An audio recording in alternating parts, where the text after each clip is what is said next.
کرتے نکلتے جاتے، یہاں تک کہ بعد میں عورتوں نے بھی نماز جنازہ پڑھی اور سب سے لاسٹ میں بچوں نے نماز جنازہ پڑھی۔ پڑھتے پڑھتے اور لوگ دیکھنے آتے تھے۔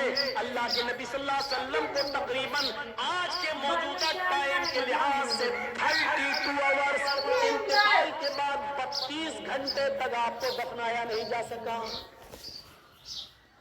32 گھنٹے تک آپ کو دفنایا نہیں جا سکا۔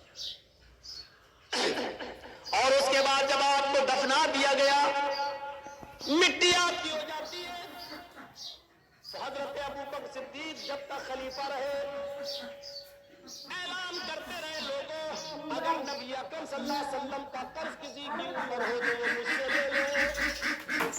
لیکن ابوبکر صدیق 2 سال تک خلیفہ رہے، 2 سال تک برابر اعلان کیا لیکن کوئی نہیں آیا۔ حضرت عمر فاروق کے پورے 10 سال تک اعلان ہوتا رہا، اگر نبی اکرم کا قرض کسی کے اوپر ہو، اگر کسی نے نبی کو قرض دیا ہو اور اس کا قرض باقی ہو تو وہ عمر سے آ کر لے لے۔ حضرت عمر فاروق کے 10 سال کی خلافت میں بھی کوئی قرضہ لینے نہیں آیا۔ حضرت عثمان غنی کا جب زمانہ آیا تو 12 سال تک اعلان کیا جاتا رہا، اگر نبی اکرم نے کسی سے قرض لیا ہے تو وہ آ کر مجھ سے قرض لے لے، میں نبی کا قرض دینے کے لیے تیار ہوں۔ لیکن 12 سال تک عثمان غنی کے زمانے میں بھی کوئی قرض لینے نہیں آیا۔ ذرا اندازہ لگائیے کہ قرضے کا معاملہ کتنا بھیانک ہوتا ہے۔ اللہ کے نبی صلی اللہ علیہ وسلم اپنے انتقال سے پہلے خود اعلان کر رہے ہیں، اگر کسی کا قرض میرے ہی پر ہے تو لے لے۔ ایک اٹھتے اور کہتے ہیں کہ میرے 3 دن میں آپ نے دلوا دیے، پھر کوئی نہیں ملا۔ ابو بکر صدیق نے 2 سال تک اعلان کیا لیکن کوئی نہیں ملا۔ عمر فاروق نے 10 سال تک اعلان کیا لیکن کوئی نہیں ملا۔ عثمان غنی بھی کہتے رہے کہ نبی کا قرض کسی کے اوپر تو مجھ سے لے لے، لیکن 12 سال تک کسی نے کوئی قرض نہیں مانگا۔ غور کرو کہ قرض کا معاملہ کتنا بھیانک ہوتا ہے، کیونکہ قرض دار آدمی کی روح لٹکتی رہتی ہے زمین و آسمان کے بیچ میں۔ میرے پیارے ساتھیوں، جب تک اس کا قرضہ ادا نہ کر دیا جائے، میرے بھائیوں یہ معاملہ بڑا عجیب و غریب رہتا ہے۔ آئیے اس معاملے کو سمجھنے کی کوشش کیجیے۔ حقوق اللہ، اللہ معاف کر سکتا اپنا حق لیکن بندے کا حق معاف نہیں کرے گا۔ اگر کسی نے کسی سے قرض لیا ہے تو پہلی فرصت میں قرض ادا کر دیں، پہلی فرصت میں قرض ادا کر دیں، کیونکہ نمازیں بیکار ہو جاتی ہیں، روزے بیکار ہو جاتے ہیں، حج بیکار ہو جاتا ہے۔ حج اسی لیے فرمایا کہ قرضہ لے کر حج جیسی عبادت بھی آپ کرنے نہیں جا سکتے، قرضہ لے کر قربانی آپ کر سکتے ہیں، لیکن ایک وعدہ کیجئے، قرضہ جس آدمی سے لے رہے ہیں اس سے وعدہ کیجئے کہ 1 مہینے میں میں آپ کا قرضہ دے دوں گا، آپ مجھے 12,000 15,000 روپے بطور قرض دے دیجئے تاکہ ہمیں خصی لے لیں اور قربانی کر دیں۔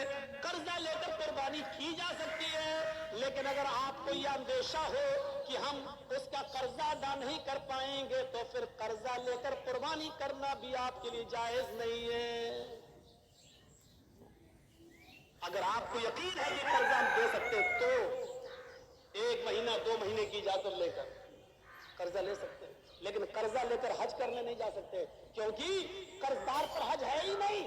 قرضدار پر حج نہیں، حج تو اس پر فرض ہے جو صاحب استطاعت ہو، من استطاع الیہ السبیلا، جو ان استطاع الیہ السبیلا۔ اگر تم وہاں پر جانے کی طاقت رکھتے ہو تو حج کرو، تو حج کرو، اگر وہاں تک جانے کی طاقت نہیں، استطاعت نہیں ہے تو آپ حج۔ کتنی بری عادت، کہاں سے کہاں نکل گیا اور کہاں پہنچ گیا۔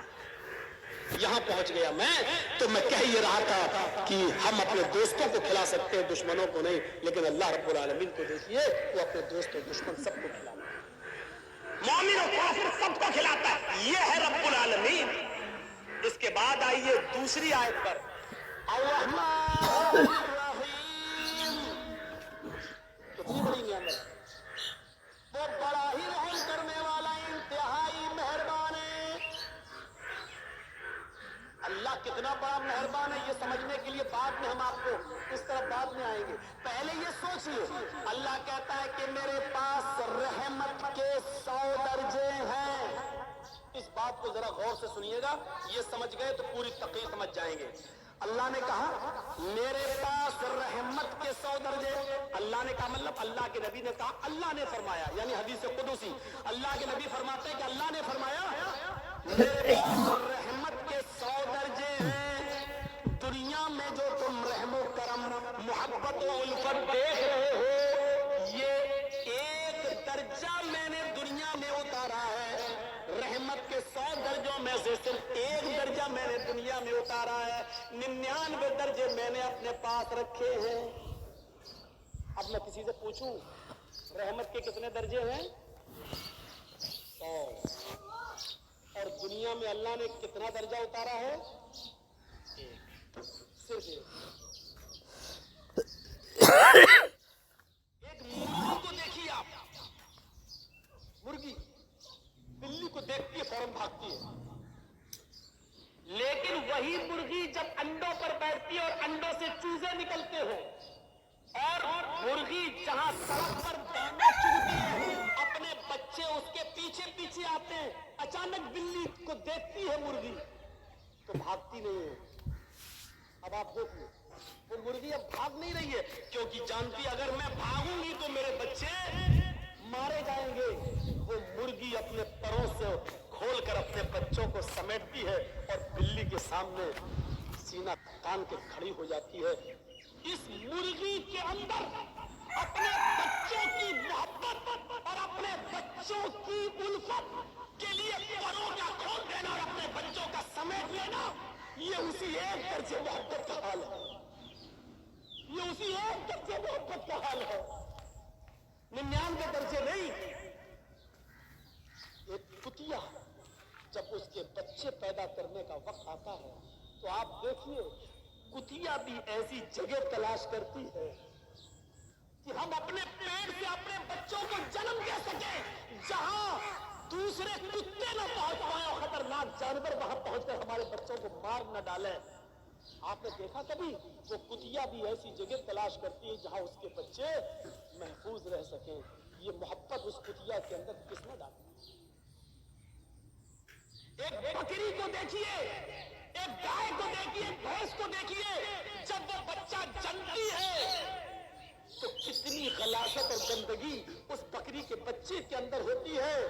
وہ بکری, وہ بھینس, وہ گائے جب بچہ پیدا کرتی ہے تو اپنی زبان کھول دیتی ہے اور اپنے بچے کے جسم پر لگی ہوئی گندگی کو اپنی زبان سے چاٹتی ہے اور اپنے بچے کو کھڑا کرنے کی کوشش کرتی ہے اور پھر اس بچے میں روح پھونک دیتی ہے. اور پھر آپ دیکھیے جب بھینس یا گائے کا مالک اس گائے کے دودھ کو دوہتا ہے تو گائے اور بھینس اپنے بچے کو پلانے کے لیے تھوڑا سا دودھ اوپر چڑھا لیتی ہے. تصور کرو, اور جب اس کے بچے کو چھوڑا جاتا ہے تو فوراً وہ گائے اور بھینس دودھ کو نیچے اتار کے اپنے بچوں کو پلاتی ہے. یہ محبت, یہ الفت اس گائے کے اندر, اس بھینس کے اندر, اس بکری کے اندر کس نے رکھی؟ یہ اسی محبت, اسی رحمت کے درجے کا ہے,